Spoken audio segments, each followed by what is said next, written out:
नमस्कार दोस्तों। जय श्री राम, जय जय हनुमान जी महाराज, जय बागेश्वर धाम सरकार। दोस्तों, अगर आपसे कोई ये कह दे कि केवल एक लौंग आपकी किस्मत की चाबी खोल सकती है तो क्या आप मानेंगे? अच्छा, ये बताइए कि क्या शिव जी की पूजा करने की सही विधि विधान जानते हैं? आप पूजा करते समय लौंग, इलायची, काली मिर्च का ही इस्तेमाल क्यों किया जाता है, जबकि ये तो गर्म मसालों की श्रेणी में आते हैं? तो इसका आखिर कारण क्या है? क्या कभी इस बात पर गौर किया है आपने? और क्या आपने कभी ये सोचा है कि आखिर शिव जी पर जल चढ़ाने के लिए प्रयोग क्यों किया जाता है और शिव जी को स्नान कराने के लिए जल को हमेशा घर से लेकर जाने को ही क्यों कहा जाता है? सवाल तो बहुत सारे हैं दोस्तों। तो क्या हो अगर आपको इन सभी सवालों के जवाब एक ही वीडियो में मिल जाए? चलिए बताते हैं कैसे दोस्तों। आपको हम अपनी हर वीडियो में बागेश्वर धाम की महिमा के बारे में बताते ही रहते हैं। बागेश्वर धाम के बालाजी महाराज पंडित श्री धीरेन्द्र कृष्ण शास्त्री जी हनुमान जी के भक्त हैं, लेकिन वो अपने प्रवचनों में सभी भगवानों को बराबर महत्व देते हैं और उन्होंने हमेशा ये कहा है कि कोई भी पूजा अर्चना या सेवा हो, उसे अगर विधि विधान के साथ किया जाए तो पूरा फल देती है।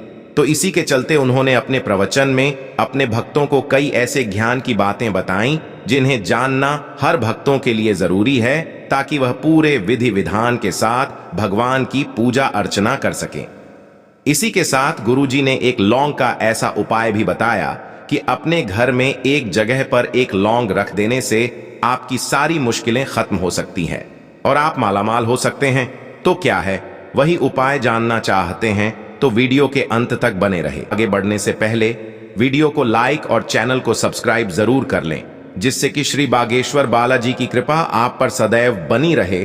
और हो सके तो अपने दोस्तों रिश्तेदारों के साथ वीडियो को ज्यादा से ज्यादा शेयर जरूर कर दें, ताकि वो भी बालाजी महाराज की कृपा प्राप्त कर सके। तो चलिए वीडियो शुरू करते हैं। दोस्तों, बागेश्वर धाम के बालाजी सरकार हनुमान जी के कट्टर भक्त हैं और वह हमेशा अपने दरबार में यह कहते हैं कि हनुमान जी शंकर जी का स्वरूप है। उन्होंने अपने प्रवचन में भक्तों को यह भी बताया कि दुनिया भर में जितने भी हनुमान चालीसा अंकित है, उनमें यह लाइन सरासर गलत है कि केसरी नंदन, क्योंकि सुमन केसरी नंदन का कोई अर्थ नहीं निकलता। वास्तव में यह लाइन है शंकर स्वयं केसरी नंदन, क्योंकि बालाजी सरकार कहते हैं कि शंकर जी स्वयं ही हनुमान जी हैं। हनुमान जी शंकर जी के ही अवतार हैं, जैसे शंकर जी भोले भाले हैं और जरा सी पूजा पाठ से प्रसन्न हो जाते हैं, उसी तरह हनुमान जी भी बहुत जल्दी प्रसन्न होने वाले देवताओं में से है। इसी के साथ उन्होंने शंकर जी पर चढ़ने वाले जल का महत्व भी अपने भक्तों को बताया। गुरुजी कहते हैं कि हमारे शास्त्रों में जितने भी देवी देवता हैं, उनमें से केवल शंकर जी ही ऐसे देवता हैं जिन्हें रोज जल अर्पित किया जाता है। इनके सर पर साक्षात गंगा विराजमान है और आप किसी भी मंदिर में जाएं, आपको सभी मंदिर झाड़ू पोंछा लगे हुए मिलेंगे, लेकिन शंकर भगवान के मंदिर में हर रोज सुबह हजारों भक्त जल चढ़ाने के लिए आते हैं। फिर चाहे वह शिवलिंग कोई भी हो, शिव जी पर गंगा जल चढ़ाने का विधान भी शास्त्रों में बताया गया है। लेकिन कलयुग में रोजाना शिव जी पर जल चढ़ाने के लिए कहां से लाएंगे?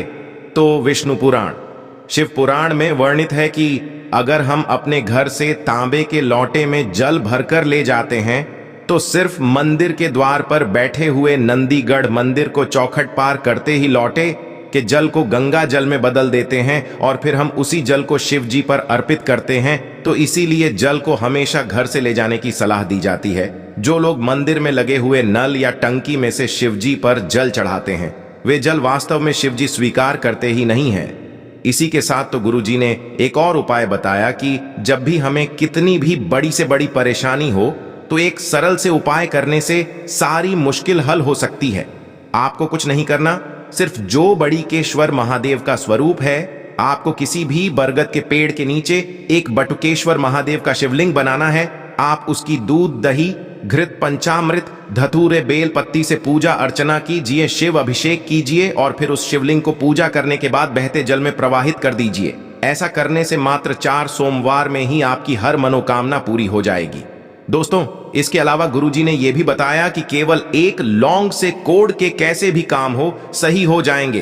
केस घर में लड़ाई झगड़े खत्म हो सकते हैं। आपको कुछ नहीं करना, बस एक लौंग और एक काली मिर्च शिव जी के शिवलिंग पर चढ़ाना है। इसके बाद शिव चालीसा का पाठ करना है, शिव स्तुति करनी है और उसे लौंग और काली मिर्च को लेकर किसी भी बरगद के पेड़ के पास जमीन में दबा देना है। ऐसा करने के 15 मिनट के भीतर ही आपकी सारी मुश्किलें हल हो जाएंगी। और यह गुरुजी ने पूरे दावे के साथ कहा है। अब गुरुजी किसी भी बात को पुख्ता तरीके से आजमाए हुए बिना तो कहते नहीं हैं, ना किसी के साथ गुरुजी ने। सब यात्रा के दौरान राम नाम सत्य है बोले जाने का भी सही अर्थ बताया है।